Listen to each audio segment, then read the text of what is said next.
नमस्कार प्यारे साथियों, पुनः स्वागत है आप सभी का अपने YouTube चैनल यूके टीचिंग परीक्षा पर। इससे पहले का भाग हमने कंप्लीट कर लिया था आईसीटी का, जिसमें हमने क्रियात्मक अनुसंधान के बारे में, मौखिक अनुसंधान के बारे में परिचर्चा की थी। आगामी उत्तराखंड सहायक अध्यापक 2024 की दृष्टि से महत्वपूर्ण श्रृंखला चल रही थी। भाग पहला, इस वाले टॉपिक का हमने भाग पहला कंप्लीट कर लिया था।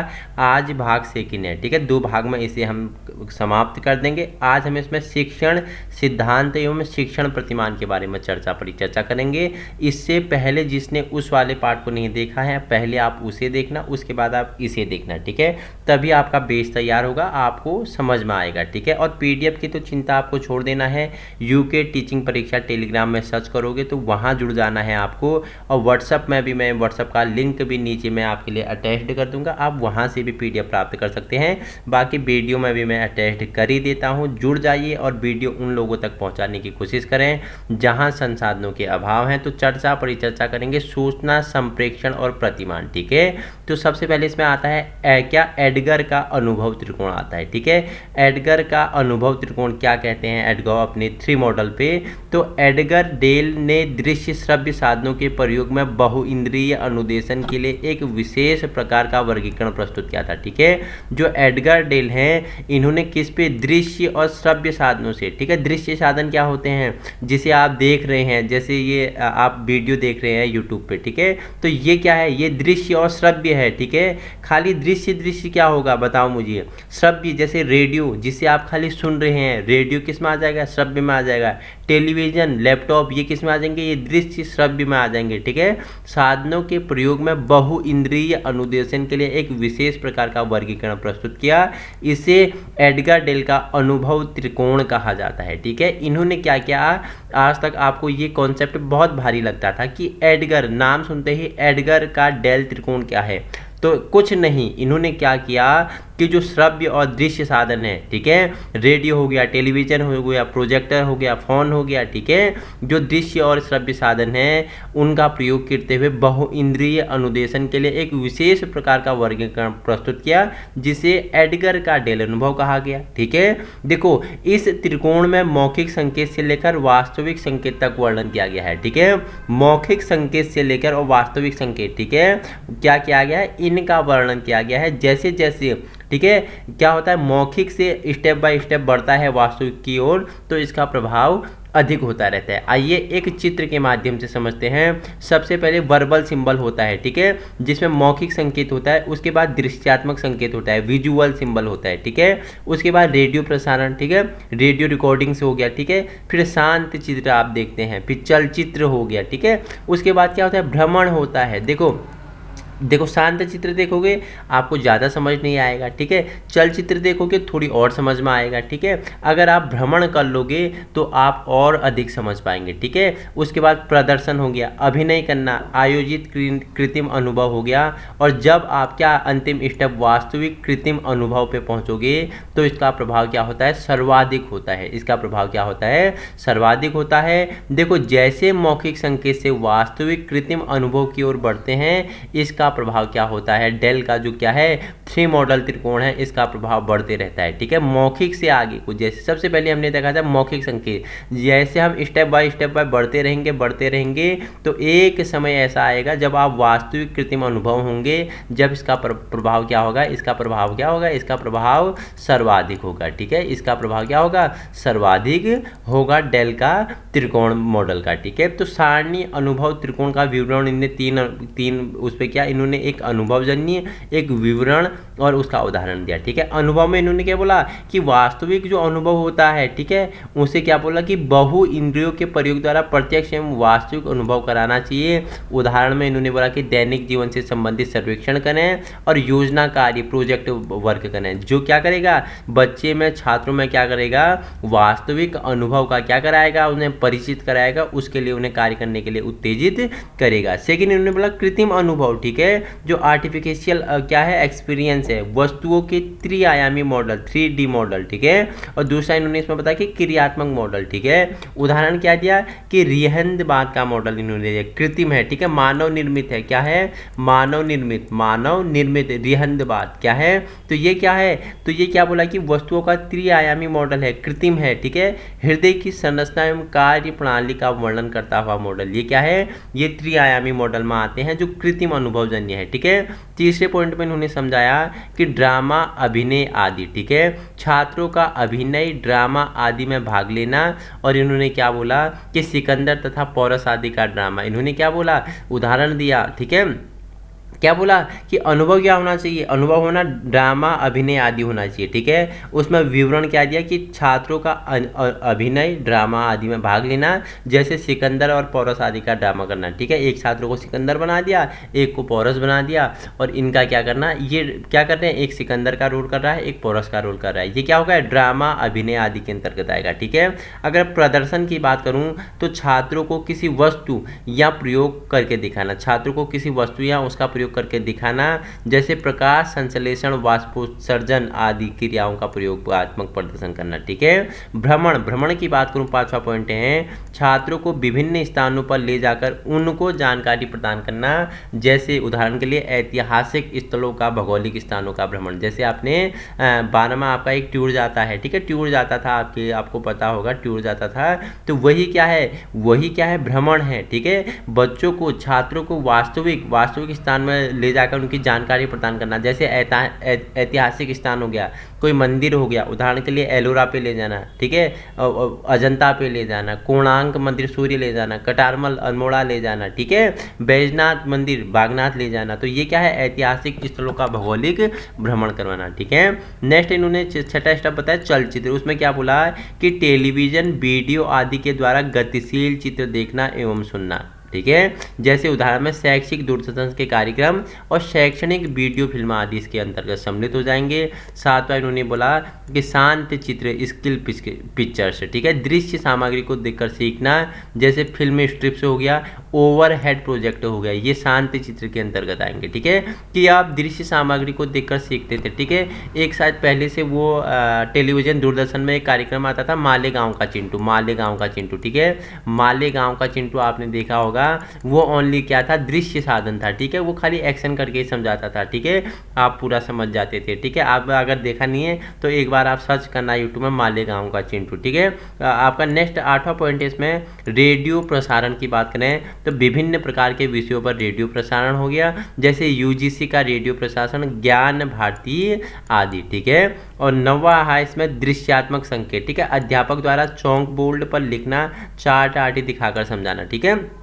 क्या होता है दृश्यात्मक संकेत, कि अध्यापक अपनी कक्षा में छात्र को चौक और बोर्ड से लिखकर उन्हें समझा रहा है, ठीक है, उन्हें क्या चित्र दिखा रहा है, उन्हें मानचित्र दिखा रहा है, ठीक है, तो ये दृश्यात्मक संकेत हैं, जैसे चौक बोर्ड का कार्य हो गया और मानचित्र आदि हो गया, ठीक है। अंतिम आपका इसका 10वां नंबर का पॉइंट है मौखिक संकेत, ठीक है, वर्बल सिंबल व भाषण स्पीच की बात करें तो कक्षा में अध्यापक द्वारा मौखिक रूप से व्याख्यान देना, ठीक है, कक्षा में टीचर द्वारा क्या मौखिक रूप से स्पीच देना, ठीक है, जिसमें व्याख्यान विधि द्वारा शिक्षण और प्रश्नोत्तर विधि, ठीक है, व्याख्या करना, ठीक है। मैं क्या कर रहा हूँ, मेरे अधिक से वीडियो आपके लिए क्या है, व्याख्यान विधि द्वारा है, ठीक है, मैं आपको व्याख्यान विधि द्वारा शिक्षित कर रहा हूँ, आप क्या हो रहे हैं, शिक्षित हो रहे हैं। मैं शिक्षण, मेरी जो कला है वो क्या है, व्याख्यान विधि है, क्योंकि मैं डीपली आपको समझाता हूँ, व्याख्या करते हुए लेक्चर दे रहा हूँ, ठीक है। और प्रश्नोत्तर विधि मतलब कि जो आपके मॉक टेस्ट हो रहे हैं, जो आपको क्या हो रहे हैं, मॉक टेस्ट होते हैं, वो प्रश्नोत्तर विधि के अंतर्गत आएगा, ठीक है, समझ रहे हैं। अब जान लेते हैं क्या, प्रिंसिपल ऑफ टीचिंग, ठीक है, शिक्षण के सिद्धांत जान लेते हैं, आपके टॉपिक में है। तो शिक्षण के मनोवैज्ञानिक सिद्धांत अगर बात करें तो साइकोलॉजिकल प्रिंसिपल ऑफ टीचिंग की बात करें तो पहला इसमें क्या आता है, इंद्रियों के प्रशिक्षण का सिद्धांत, ठीक है, इंद्रियों के प्रशिक्षण का सिद्धांत हो गया। दूसरा स्व अधिगम, ठीक है, खुद सीखना का सिद्धांत हो गया। तीसरा आपका स्व अभिव्यक्ति एवं सृजनात्मकता का सिद्धांत हो गया। चौथा आपका तत्परता का सिद्धांत है, ठीक है। थॉर्नडाइक हम करने वाले हैं, ठीक है, अभी नहीं किया है, आई होप इसके बाद मैं कर लूँगा। थॉर्नडाइक हो गया, स्किनर हो गया, कोहलवर्ग इसके बाद कंप्लीट कर दूंगा, ठीक है। थॉर्नडाइक ने किस पे, थॉर्नडाइक ने भूखी बिल्ली पे प्रयोग किया था, भूखी बिल्ली पे प्रयोग किया था। बिल्ली को एक पिंजड़े के अंदर रख दिया था, ठीक है, और इस पर एक लीवर लगा दिया था, बाहर क्या मछली रख दी थी प्लेट में। जैसे क्या भूखी बिल्ली थी, मछली को खाने के लिए क्या पिंजड़े में उछल कूद करती थी, और अचानक इसका के पैर किसी इस लीवर पे लग जाता है और दरवाजा खुल जाता है, ये भोजन प्राप्त कर लेती है। तो इसने थॉर्नडाइक ने 3 मुख्य नियम दिए सीखने के, कितने 3 मुख्य नियम दिए, और कितने 5 गौण नियम दिए थॉर्नडाइक ने, ठीक है, 5 गौण नियम दिए, ठीक है। और कुल नियम पूछेगा तो कुल इसने कितने, कुल 8 नियम दिए थॉर्नडाइक ने, कुल कितने 8 नियम दिए हैं, ठीक है। तो वही तत्परता का सिद्धांत हो गया। 5वां हो गया प्रतिपुष्टि पुनर्बलन का सिद्धांत। पुनर्बलन हल, ठीक है, हल बल किस पे लगेगा, हल पे लगेगा, ठीक है। अभ्यास एवं आपूर्ति का सिद्धांत हो गया, ठीक है। अभ्यास का सिद्धांत किसने, थॉर्नडाइक ने। अभ्यास का हो गया, तत्परता हो गया, और एक कौन सा बताया था, प्रभाव का बताया था, ठीक है। नेक्स्ट है उपचारात्मक शिक्षण का सिद्धांत, और 8वां आपका उद्दीपन का सिद्धांत, उद्दीपन अनुक्रिया का सिद्धांत किसने दिया था, स्किनर ने कौन से जानवर पे प्रयोग किया था, स्किनर ने कौन से जानवर पे प्रयोग किया था बताना मुझे, ठीक है। और 9वां है सहानुभूति एवं सहयोग का सिद्धांत, और 10वां है मनोरंजन एवं परिवर्तन का सिद्धांत, ठीक है। इतना आप समझ गए। आपको क्या बताया हमने कि साइकोलॉजिकल प्रिंसिपल ऑफ टीचिंग, शिक्षण के मनोवैज्ञानिक हमने सिद्धांत बता दिए। इसमें आपका देखो तत्परता हो गया, अभ्यास हो गया, उद्दीपन का सिद्धांत आपके लिए बहुत ही इंपॉर्टेंट है, इनको हम करेंगे। थॉर्नडाइक में आप तत्परता और वो पढ़ लेंगे, क्या अभ्यास पढ़ लेंगे, और जो क्या है उद्दीपन अनुक्रिया वो किस में, स्किनर में हम चर्चा कर लेंगे, इंपॉर्टेंट है, वहाँ भी आपको जुड़ना पड़ेगा, ठीक है। नेक्स्ट है शिक्षण अधिगम प्रक्रिया की मनोवैज्ञानिक सिद्धांतों का प्रतिपादन। अगर बात करें कुछ इंपॉर्टेंट हैं तो देखो सक्रिय अनुबंध अनुक्रिया अधिगम का सिद्धांत किसने दिया, तो BF स्किनर ने 1943 में दिया, जिसे क्या बोलते हैं, जिसे बताओ मुझे क्या बोलते हैं, सक्रिय अनुबंध या अनुबंधन अनुक्रिया का सिद्धांत कहते हैं। अगर बात करूं शिक्षण के क्रियाकलापों के आधार पर शिक्षण प्रत्यय का विश्लेषण किसने किया, तो टोलमैन ने किया 1949 में, किसके द्वारा, टोलमैन द्वारा किया गया था। अगर प्रत्येक छात्र अपनी वस्तुएं पूर्ण रूप से उससे शिक्षण प्रत्यय का विश्लेषण किया, इसके बारे में पूछेगा। प्रत्येक छात्र अपनी पाठ्य पुस्तक का पूर्ण स्वामित्व पा सकता है, किसने कहा, कैरोल तथा ब्लूम ने कहा कि जो प्रत्येक छात्र है वो क्या कर सकता है कि अपने पाठ्य पुस्तक का पूर्ण स्वामित्व क्या है वो उसमें पा सकता है, ठीक है। वाटसन के बारे में मैंने बताया था, वाटसन की मैंने आपको परिभाषाएं बताई थी, होमवर्क में भी दिया था आपको कि किसी भी बच्चे को अपनी इच्छा अनुसार डॉक्टर इंजीनियर बनाया जा सकता है, ठीक है। किसने बोला कि मुझे एक बालक दे दो, मैं उसे जो चाहे वो बना सकता हूँ, ठीक है। आप जो चाहोगे मैं उसे वो बना सकता हूँ, एक बालक को आपको मुझे देना है, ठीक है। आप चाहो तो, मैं चाहूँ तो उसे डाकू भी बना दूँ, मैं चाहूँ तो उसे इंजीनियर बना दूँ, टीचर बना दूँ, ठीक है, शिक्षक बना दूँ, वैज्ञानिक बना दूँ, बस एक बालक मुझे देना है, आप जो चाहोगे मैं उसे बना दूंगा, ठीक है। जैसे अगर बात करूं तो एक स्टोरी आपने बचपन में पढ़ी होगी, मोगली की कहानी, ठीक है, मोगली की कहानी पढ़ी होगी। बचपन में ही मोगली को जानवर उठा के ले जाता है, ठीक है, जानवर उठा के ले जाता है, और देखो वो जानवर के भी बीच में रहता है, मोगली क्या है, जानवरों के बीच में रहता है, पलता है, बढ़ता है, और उसकी हरकतें क्या हो जाती हैं, जानवरों जैसी हो जाती हैं, उसकी बोलने की शक्ति खत्म हो जाती है, बस वो व्यवहार किसके जैसा करता है, जानवरों की जैसे करता है, ठीक है। तो बच्चा जिस प्रकार के परिवेश में रहेगा, आप बच्चे को जिस प्रकार की शिक्षा देंगे, बच्चे में उसी प्रकार का विकास होगा। जैसे उदाहरण के लिए मोगली दिया मैंने, और जैसे 2 भाई हैं, ठीक है, 2 भाई हैं, एक का नाम है रमेश, एक का नाम है गणेश, तो ये क्या होते हैं, 2 सगे भाई हैं। कुंभ के मेले में दोनों क्या हो जाते हैं, बिछड़ जाते हैं, कुंभ के मेले में दोनों बिछड़ जाते हैं, और क्या होता है, एक भाई क्या एक चोर के पास चले जाता है, और एक भाई एक शिक्षक के पास चले जाता है, ठीक है। तो जो भाई चोर के पास गया उसकी हरकतें चोर जैसी होगी, वो भी चोर बन गया, वो भी क्या बन गया, चोर बन गया, चोरी करने लगा। और जो भाई शिक्षक के पास गया था उसकी शिक्षा दीक्षा अच्छी हुई, वो भी क्या हो गया, एक शिक्षक बन गया, ठीक है। तो एक बच्चे को मुझे दे दो, आप जो चाहोगी मैं उसे बना दूंगा, ठीक है। देखो, सीखने की प्रक्रिया को विभिन्न तत्वों के आधार पर शिक्षण प्रत्यय को विश्लेषित किया। किसने किया? मिलन ने किया था, 1974 में किया था। अधिगम के प्रकार के शिक्षण मुख्य आधार हैं, किसने कहा? गैने ने कहा था। और शिक्षण का मनोवैज्ञानिक सिद्धांत का प्रतिपादन, ठीक है, साइकोलॉजिकल मॉडल ऑफ टीचिंग किसने दिया? रॉबर्ट ग्लेजर ने 1962 में इसका प्रतिपादन किया था। और शिक्षण सिद्धांत के निर्माण के लिए सर्वप्रथम शिक्षण प्रत्यय का विश्लेषण किया, किसने? गेज ने 1966 में किया था, ठीक है। शिक्षण के विभिन्न कार्यों के आधार पर शिक्षण प्रत्यय का विश्लेषण किया जाता है, किसके द्वारा? तो सोरेनसन और हस्क द्वारा किया गया था, ठीक है। तो ये महत्वपूर्ण क्या है? कुछ स्टेटमेंट हैं और किसने दिया, ठीक है। प्रमुख क्या है? मनोवैज्ञानिक हैं और उनके द्वारा प्रमुख सिद्धांत हैं, इंपोर्टेंट है, ठीक है। स्क्रीनशॉट लेना चाहे तो बाकी मैं पीडीएफ आपको शेयर कर ही दूंगा, ठीक है। अब पढ़ते हैं क्या इंपोर्टेंट होगा आपके लिए। क्या देखो, रॉबर्ट ग्लेजर का शिक्षण प्रतिमान, ठीक है, ये आपका इंपोर्टेंट होगा। रॉबर्ट ग्लेजर का शिक्षण प्रतिमान, तो इन्होंने क्या बताया? जो टीचिंग मॉडल है उसे निम्न प्रकार से प्रदर्शित किया, ठीक है। पहला इन्होंने बताया कि अनुदेशन उद्देश्य, ठीक है। दूसरा बताया कि प्रारंभिक व्यवहार। तीसरा बताया कि अनुदेशन सोपान। चौथा इन्होंने बताया मूल्यांकन, ठीक है। तो इंपोर्टेंट है, डायग्राम देख लेना एक बार, ठीक है। बीएड के लिए आपके लिए इंपोर्टेंट, ये डायग्राम आपके लिए बीएड के लिए इंपोर्टेंट होगा। पूछ लगा कि ग्लेजर के शिक्षण प्रतिमान में कौन सा सम्मिलित नहीं है, ठीक है। आपको देगा अनुदेशन उद्देश्य देगा, प्रारंभिक व्यवहार देगा और अनुदेशन सोपान देगा, और एक आपको क्या देगा? कोई दूसरा दे देगा। तो नहीं है पूछेगा तो 3 आपके हो जाएंगे, एक आपका नहीं होगा, ठीक है। तो देखो, जनरल प्रिंसिपल ऑफ टीचिंग अगर बात करूं कि शिक्षक के सामान्य सिद्धांतों की बात करूं तो बाल केंद्रित शिक्षा का सिद्धांत, ठीक है। देखो, शिक्षा के केंद्र में कौन है? शिक्षा के केंद्र में बालक है, ठीक है। ये शिक्षा के केंद्र में क्या है? बालक है। बालक का क्या करना है? चहुमुखी विकास करना है। बालक का क्या करना है? चहुमुखी विकास करना है, ठीक है। चारों दिशाओं में बालक का क्या होगा? विकास होगा, ठीक है। जो टीचर है, ठीक है, ये आपका टीचर राजू है। ये आपका टीचर कौन है? राजू है। राजू क्या है? राजू खाली पथ प्रदर्शक है, ठीक है। जहां बालक को समझ नहीं आएगा, जहां समस्या आएगी, वहां मार्गदर्शन कौन करेगा? अपना राजू भाई करेगा, ठीक है, राजू भाई करेगा, ठीक है। तो निश्चित उद्देश्य का सिद्धांत हो गया, व्यक्तिगत विभिन्नता का सिद्धांत हो गया, ठीक है, वास्तविक जीवन से संबंधित होने का सिद्धांत, चयन का सिद्धांत, अनुकूलन का सिद्धांत, समन्वय का सिद्धांत, प्रभावशाली व्यूह रचनाओं का सिद्धांत, नियोजन का सिद्धांत और सक्रियता का सिद्धांत। तो ये शिक्षण के क्या है? जनरल प्रिंसिपल ऑफ टीचिंग के अंतर्गत आ जाते हैं कि शिक्षण के ये क्या हैं? सामान्य सिद्धांत है, ठीक है। अब जानते हैं टॉपिक में आपका नेक्स्ट ये है कि जो टीचिंग मॉडल है जिसे आप शिक्षण प्रतिमान कहते हैं, तो MC वाइल्ड ने क्या बोला कि प्रतिमान किसी आदर्श के अनुरूप व्यवहार को ढालने की प्रक्रिया है। आपसे पूछेगा कि निम्नलिखित में शिक्षण प्रतिमान के संदर्भ में किसने बोला कि आदर्श के अनुरूप व्यवहार को ढालने की प्रक्रिया को कहा जाता है? तो किसने? MC वाइल्ड ने बोला, ठीक है।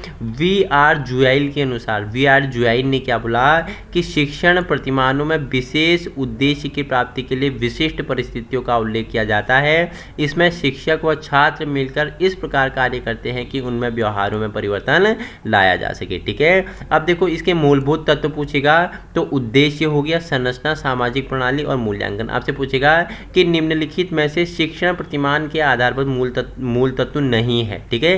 3 आपका दे देगा, एक आपका नहीं देगा।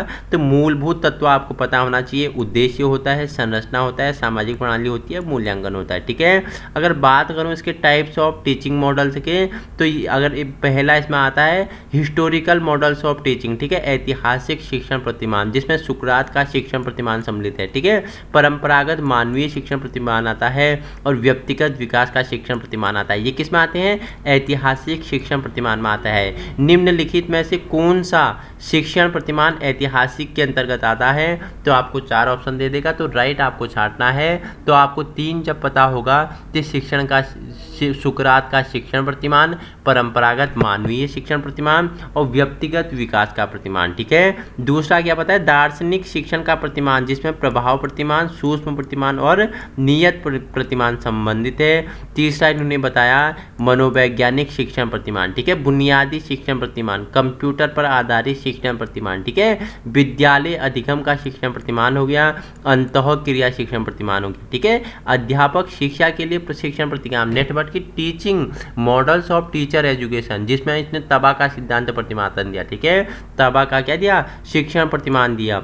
टर्नर का शिक्षण प्रतिमान दिया, शिक्षक अभिविन्यास विषमता प्रतिमान दिया, और क्या दिया नेक्स्ट, फॉक्स लिपिड शिक्षण प्रतिमान दिया। ठीक है, निम्नलिखित में से कौन सा अध्यापक शिक्षा के लिए शिक्षण प्रतिमान के अंतर्गत आता है? 4 ऑप्शन दे देगा, उसमें से 3 गलत 1 राइट देगा, तो फॉक्स लिपिड शिक्षण प्रतिमान। ठीक है, इंपॉर्टेंट है। नेक्स्ट आपका आधुनिक शिक्षण प्रतिमान आता है, जिसमें आपका सामाजिक अंतःक्रिया स्रोत आते हैं, सामाजिक अन्वेषण प्रतिमान, जूरिस प्रतिभा प्रतिमान, सामाजिक परीक्षा प्रतिमान और प्रयोगशाला प्रतिमान। ठीक है, सेकंड में आता है सूचना प्रक्रिया के स्रोत आते हैं, निष्पत्ति प्रत्यय प्रतिमान हो गया, आगमन प्रतिमान हो गया, परीक्षा परीक्षण प्रतिमान हो गया, जैविक विज्ञान परीक्षा प्रतिमान हो गया, अग्रिम व्यवसाय प्रतिमान हो गया और विकासात्मक प्रतिमान हो गया। ठीक है, थर्ड इसमें आता है, देखो व्यक्तिगत स्रोत आते हैं, जिसमें दिशाविहीन शिक्षण प्रतिमान, कक्षा सभा प्रतिमान और सृजनात्मकता शिक्षा प्रतिमान और अभिज्ञान शिक्षण प्रतिमान आते हैं।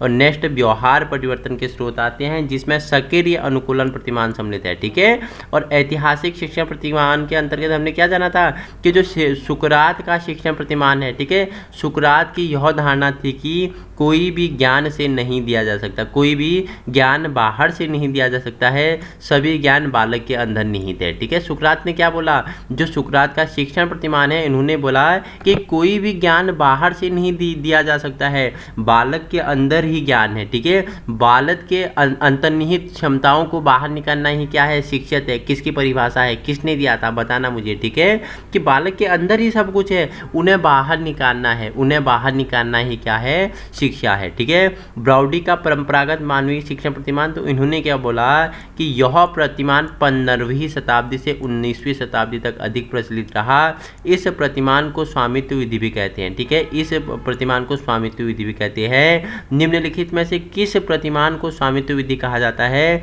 तो ब्राउडी का जो परंपरागत मानवीय प्रशिक्षण प्रतिमान है, उसे स्वामित्व विधि भी कहते हैं। इस प्रतिमान में शिक्षण के बाद समीक्षा को महत्व दिया जाता है। इसमें मौलिक प्रतिमानों के सभी तत्वों को सम्मिलित किया जाता है। ठीक है, नेक्स्ट सेकंड है आपका क्या, दार्शनिक शिक्षण का प्रतिमान। तो इजराइल सेफलर ने 1964 में शिक्षण के 3 प्रतिमानों का उल्लेख किया। इस प्रतिमान में ज्ञानात्मक, मनोवैज्ञानिक और सार्वभौमिक तत्व निहित है। आपसे पूछेगा कि इजराइल के सेफलर ने 1964 में शिक्षण के कितने प्रतिमानों का उल्लेख किया? तो 3 प्रतिमानों का उल्लेख किया। तो कौन कौन से हैं? ज्ञानात्मक, मनोवैज्ञानिक और सार्वभौमिक प्रतिमान हैं। नेक्स्ट इसमें क्या है, मनोवैज्ञानिक शिक्षण प्रतिमान किसने दिया था? मैंने बताया कि रॉबर्ट ग्लेसन ने दिया था, 1962 में दिया। इन्होंने बुनियादी शिक्षण का प्रतिमान दिया था। ठीक है, मनोवैज्ञानिक शक्तियों की सहायता से शिक्षण उद्देश्यों की प्राप्तियों का क्या किया जा सकता है? प्रयास किया जा सकता है। क्या बोला कि जो मनोवैज्ञानिक शक्तियाँ हैं, ठीक है, जो साइकोलॉजिकल पावर्स है, उसके द्वारा क्या सहायता से शिक्षण के उद्देश्यों की प्राप्ति की जा सकती है, मतलब प्रयास किया जा सकता है। इसे कक्षा सभा प्रतिमान के नाम से भी जाना जाता है। ठीक है, देखो कक्षा सभा प्रतिमान का दूसरा नाम क्या है? तो बुनियादी शिक्षण प्रतिमान है। किसने दिया था? रॉबर्ट ग्लेसन ने दिया था। ठीक है, इतना याद रखना, इसे कक्षा सभा प्रतिमान के नाम से भी जाना जाता है। ब्रूस जे जॉयस ने व्यक्तिगत स्रोतों में सम्मिलित किया था। बुनियादी शिक्षण प्रतिमान की प्रक्रिया को 4 पक्षों में विभाजित किया गया। पहला था अनुदेशात्मक उद्देश्य, दूसरा था पूर्व व्यवहार, तीसरा था अनुदेशात्मक प्रक्रिया और चौथा आपका निष्पत्ति का मूल्यांकन था। ठीक है, नेक्स्ट आपका लॉरेंस स्टूलोरा का डेनियल डेविस का कंप्यूटर पर आधारित शिक्षण प्रतिमान है। इसका प्रतिमान सन 1965 में प्रतिपादित हुआ है। यह प्रतिमान सबसे जटिल शिक्षण प्रतिमान माना जाता है। इसमें शिक्षक का कार्य कंप्यूटर करता है। शिक्षक का कार्य कौन करता है? कंप्यूटर करता है। कंप्यूटर पर आधारित क्या है? ये शिक्षण प्रतिमान है। इसका प्रतिपादन 1965 में किया जाता है। किसके द्वारा? लॉरेंस स्टूलोरा के द्वारा। ठीक है, स्वरूप की बात करूं तो शिक्षण से पूर्व पक्ष हो गया और शिक्षण पक्ष हो गया। ठीक है, तो ये क्या है? लॉरेंस स्टूलोरा का डेनियल डेविस का कंप्यूटर आधारित शिक्षण प्रतिमान है। नेक्स्ट आपका क्या है? जॉन कैरोल का शिक्षण प्रतिमान है। ठीक है, 1962 ईस्वी में विद्यालय अधिगम के लिए शिक्षण प्रतिमान दिया। इस प्रतिमान में समय को अधिक महत्व दिया गया। ठीक है, किसके अधिगम के लिए शिक्षण प्रतिमान में अधिक समय दिया गया? तो जॉन कैरोल ने 1962 में आया था। ठीक है, जब किसका युद्ध होता है बताओ? 1900 में भारत चीन का युद्ध होता है क्या? बताना मुझे, भारत चीन का युद्ध कब होता है? फटाफट कमेंट में बताएंगे। और भारत पाक युद्ध कब होता है? भारत पाक युद्ध कब होता है? ठीक है, हिस्ट्री भी जानेंगे, कनेक्ट करते हुए चर्चा परिचर्चा करते रहेंगे। ठीक है, स्वरूप क्या है, पूर्व व्यवहार में बुद्धि, ठीक है, प्रवीणता तथा निष्पत्ति को प्रधानता दी जानी चाहिए। ठीक है, अनुदेशन का स्तर छात्रों के अनुरूप होना चाहिए, छात्रों की निष्पत्ति के लिए पूर्व स्वामित्व भी निहित होता है। ठीक है, नेक्स्ट, नेड एवं फ्रेंडरस का सिद्धांत, अंतः प्रक्रिया शिक्षण सिद्धांत दिया इन्होंने 1960 में। इन्होंने क्या बताया, इस प्रतिमान को अंतः प्रक्रिया प्रणाली भी कहा जाता है। इसमें उद्देश्य हो गया, पूर्व व्यवहार हो गया, प्रस्तुतिकरण हो गया, मूल्यांकन हो गया, 4 चीज़ें आपके ऐड किए गए। ठीक है, नेक्स्ट आपके लिए चौथा है अध्यापक शिक्षा के शिक्षण प्रतिमान, teaching models of teacher education की बात करूं तो इसमें तबा का सिद्धांत आपके लिए इंपॉर्टेंट, तबा का शिक्षण प्रतिमान। ठीक है, इसका प्रतिमान के प्रयोग से बालक के अंदर तार्किक और चिंतन कौशल का विकास होता है। आपसे पूछ लेगा कि किस शिक्षण प्रतिमान द्वारा, इंपॉर्टेंट है याद रखना, सुनना, कि किस शिक्षण प्रतिमान द्वारा बालक के अंदर तार्किक और चिंतन कौशल का विकास होता है, तो तबा का शिक्षण प्रतिमान द्वारा क्या होता है, बालक के अंदर तार्किक और चिंतन कौशल का विकास होता है। ठीक है, इसमें पाठ्यक्रम के 3 क्रियाओं को सम्मिलित किया जाता है, प्रत्यय की रचना, प्रदत्तों के आधार पर व्याख्या तथा सामान्यीकरण, और तीसरा आपका अधिनियमों तथा सिद्धांतों के आधार पर तथ्यों की व्याख्या करना तथा पूर्व कथन करना। ठीक है, नेक्स्ट है टर्नर का शिक्षण प्रतिमान। ठीक है, इसका उद्देश्य क्या है, इस प्रतिमान का प्रमुख उद्देश्य अधिगम की कठिनाइयों को दूर करना है। ठीक है, आपसे पूछेगा निम्नलिखित में से किस शिक्षण प्रतिमान का उद्देश्य क्या है, अधिगम की कठिनाइयों को दूर करना है। जो टर्नर का शिक्षण प्रतिमान है उसका ही उद्देश्य क्या है, अधिगम की कठिनाइयों को दूर करना है। टर्नर की प्रमुख धारणाएं थी, शिक्षण में समस्यात्मक व्यवहार होता है, समस्यात्मक व्यवहार के कौशल का विकास प्रशिक्षण काल में होता है, अनुकरणीय शिक्षण द्वारा समस्यात्मक व्यवहारों का मूल्यांकन किया जाता है, शिक्षक शिक्षण कार्यों के संबंध में शिक्षण की सफलता से होता है। ठीक है, नेक्स्ट है शिक्षण अभिविन्यास विषमता प्रतिमान। ठीक है, इस प्रतिमान को फ्रेंडरस का अंतः क्रिया शिक्षण प्रतिमान भी कहा जाता है। इसका प्रयोग शिक्षण में पृष्ठपोषण प्रवृत्ति के रूप में किया जाता है। ठीक है, नेक्स्ट है फॉक्स लिपिड का शिक्षण प्रतिमान। इस प्रतिमान में शिक्षण की प्रक्रियाओं का विश्लेषण किया जाता है, शिक्षक अदा प्रदा शिक्षण पक्षों का विश्लेषण करता है। इसमें शिक्षक स्वयं समस्या का चयन करके उसका विश्लेषण करता है और निदान के आधार पर सुधार लाने का प्रयास करता है। ठीक है, पांचवा है आधुनिक शिक्षण प्रतिमान। ठीक है, modern teaching method, B.R. Joy's ने दिया। ठीक है, सभी प्रतिमानों की समीक्षा करके उन्हें 4 भागों में विभाजित किया।